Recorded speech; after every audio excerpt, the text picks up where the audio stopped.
Bonjour et bienvenue à ce deuxième tutoriel consacré à la recherche documentaire. Pour ce tutoriel, nous continuerons à utiliser notre exemple fil rouge, grossesse et travail à l'hôpital. Nous allons vous présenter les différents outils en ligne développés par le CHU de Rouen.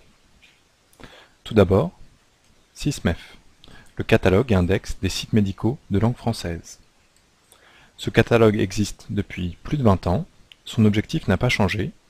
Il s'agit d'aider les internautes à trouver les principales ressources médicales francophones en accès libre et gratuit provenant de sources vérifiées, sources institutionnelles, universitaires et professionnelles. Ces sources sont très diverses, particulièrement à l'échelle internationale. L'équipe à l'origine de SysMef surveille quotidiennement des dizaines de sites et réunit dans une seule base de données toute leur production documentaire. L'outil de recherche du catalogue est appelé DocSysMef. Voici quelques-unes de ses fonctionnalités. Tout d'abord, l'analyse sémantique. Quel que soit ce que vous allez saisir dans la zone de recherche, le système essaiera d'identifier des concepts médicaux. Ici, par exemple, le concept maladie pulmonaire a été reconnu lorsqu'on a saisi maladie des poumons. Prenons un nouvel exemple. L'AVC chez la personne âgée.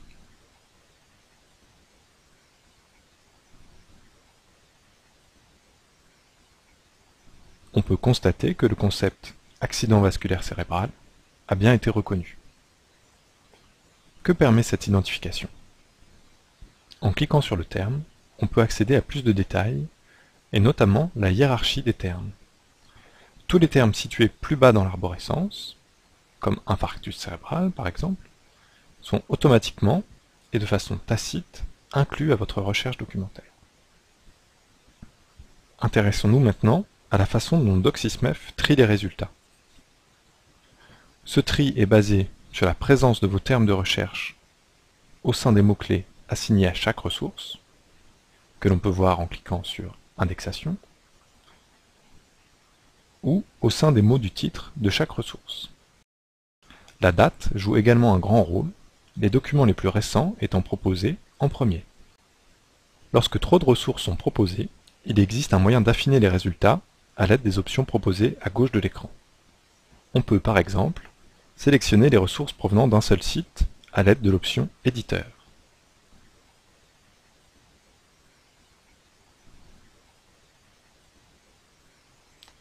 On peut également sélectionner certains types de ressources, ou encore sélectionner les ressources en fonction de leur année de publication ou de leur pays. Pour les recherches plus complexes, il est possible d'utiliser un formulaire de recherche avancé qui permet de croiser plusieurs critères a priori. En saisissant quelques lettres dans la case descripteur, des propositions apparaissent. Chacun de ces termes peut être précisé par ce qu'on appelle un qualificatif. Typiquement, pour une maladie, on pourra s'intéresser à son diagnostic, à ses complications, ou encore à son traitement. Ici, nous prenons l'exemple du traitement de l'hypertension pour prévenir les AVC. Les boutons et, ou, sauf permettent de choisir comment les termes de recherche vont interagir entre eux. L'opérateur ou permet d'obtenir plus de résultats lorsque des termes proches coexistent, par exemple obésité ou surpoids. Les termes proposés dans le formulaire de recherche avancé ne sont pas choisis au hasard. Ils appartiennent à ce qu'on appelle un vocabulaire contrôlé ou un thésaurus. Ici, c'est le MESH pour Medical Subject Headings. Parallèlement à DocSysMef, nous proposons sur notre site un portail dédié à ce vocabulaire, le portail terminologique de santé. Cet outil multilingue est également appelé ETOP pour Health Terminology Ontology Portal. Reprenons notre exemple fil rouge, grossesse et travail à l'hôpital. Le portail de terminologie va nous permettre de découvrir les meilleurs termes de recherche. Cherchons les termes à utiliser pour décrire ceux qui travaillent à l'hôpital. Pour commencer, nous pouvons saisir, par exemple, agent hospitalier dans la zone de recherche. Le descripteur MESH personnel hospitalier nous est présenté. Agent hospitalier apparaît parmi les synonymes de ce descripteur. Consulter l'onglet Hiérarchie permet de découvrir tous les termes spécifiques inclus lors d'une recherche lorsqu'on utilise personnel hospitalier. Ici, notamment, infirmier et médecin hospitalier. Cherchons maintenant tous les termes qui peuvent correspondre aux femmes enceintes. Le descripteur femme enceinte est très restrictif.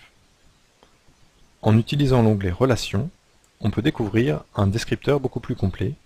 Il s'agit de grossesse.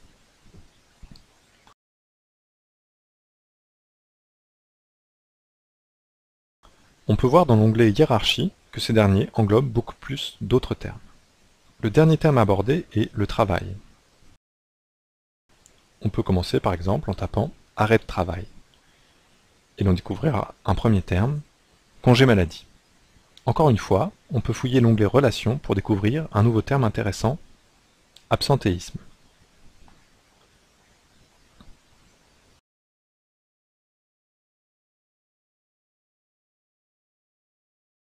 En cas de difficulté à trouver un terme, on peut se contenter de saisir une fraction de terme. Ici, maladie prof, sans terminer le dernier mot. Tous les descripteurs contenant ces fractions de mots seront proposés dans la colonne des résultats à gauche de l'écran. Ici, le descripteur maladie professionnelle semble plus intéressant. Les hiérarchies nous montrent qu'il englobe beaucoup d'autres termes. Le thème du travail est très large, et l'on pourrait inclure d'autres termes comme accident du travail ou encore exposition professionnelle à notre recherche. Dans l'intérêt de notre exemple, nous nous contenterons de ces 5 termes: personnel hospitalier, grossesse, congé maladie, absentéisme et maladie professionnelle. Pour combiner ces termes, nous allons utiliser des opérateurs. Pour réaliser une requête complexe comme celle-ci, dans DocSysMef, on peut utiliser le formulaire de recherche avancé. On retrouve les descripteurs MESH après avoir saisi quelques lettres dans la boîte de recherche. On peut utiliser les opérateurs grâce au bouton proposé.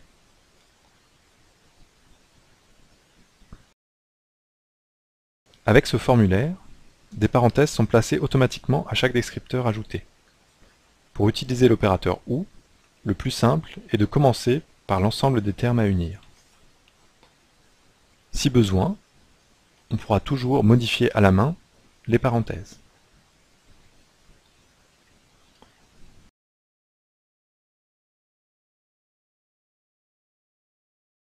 Une fois la requête complète, on peut aller consulter les résultats.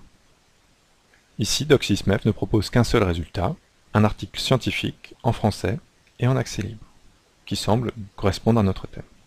Comme souvent, la première requête effectuée n'est pas parfaite, et il ne faut pas hésiter à ajouter de nouveaux termes, ou au contraire à en supprimer, en fonction du nombre de résultats pertinents obtenus. Cette requête, composée pour SysMef, pourra être mise à profit à nouveau. En effet, tous les descripteurs sélectionnés pourront être utilisés en anglais pour interroger au mieux la base de données PubMed. Celle-ci fera l'objet de notre prochain tutoriel.